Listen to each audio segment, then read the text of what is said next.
Before moving to Kentucky, I lived in a desert with 18 million people. I felt like sun-bleached cardboard, afraid to leave the climate-controlled dark room. I was always interested in conservation, but did not feel the impact until I met Allie.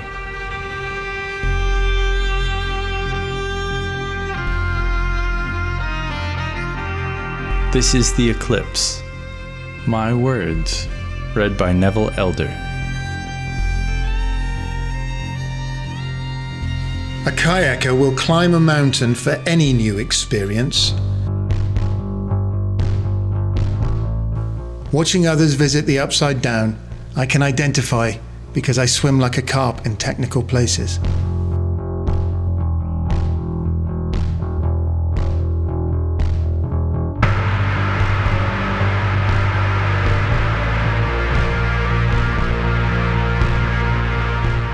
I'm perfectly happy at Class 1, lounging on a raft, stand-up paddleboarding on flat water. I enjoy nature, but the ultimate reason this video exists is because Allie has an epic adventure clause for our relationship, which I love. She is inspirational and has taken me to impossible places. She saved my life multiple times, not only after a swim near terminal rocks, but in the figurative sense of saving me from my desk. She introduced me to the condition of being an outdoors person.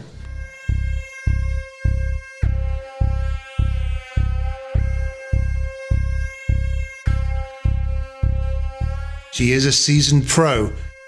These are the groover shots she took.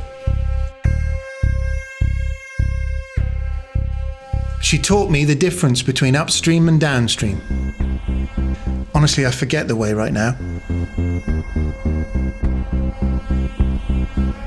That terms like ferry do not refer to flying legendary folklore.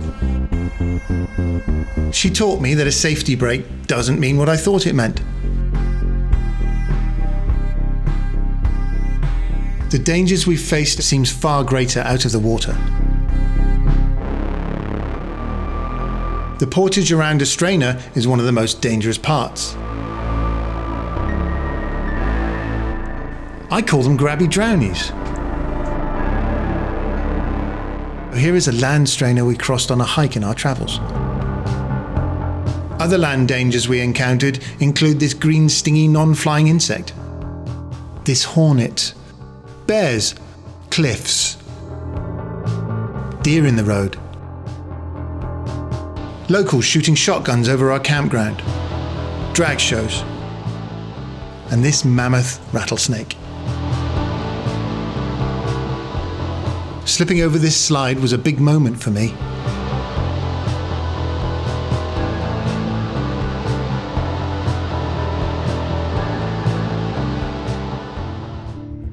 Kayakers are active conservationists. Everything connects. Drip as tribute, falls as epic,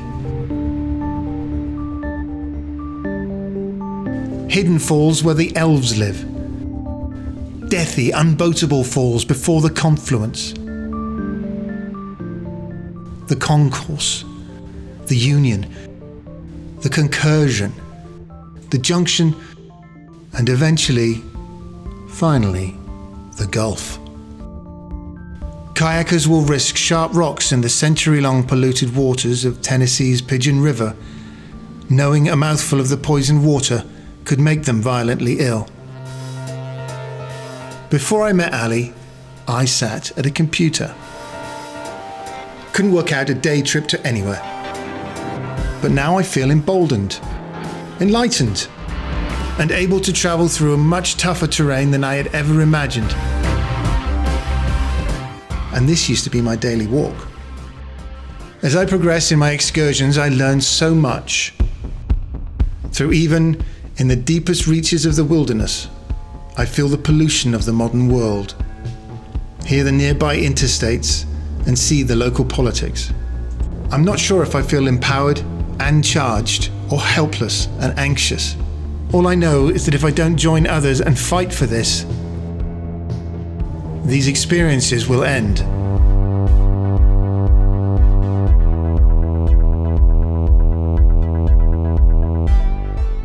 The health of river valleys like the Red River Gorge and others are so important to the future of our nation.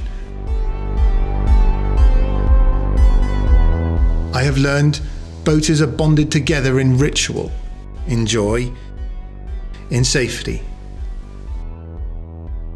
I feel welcomed into this world with my companion.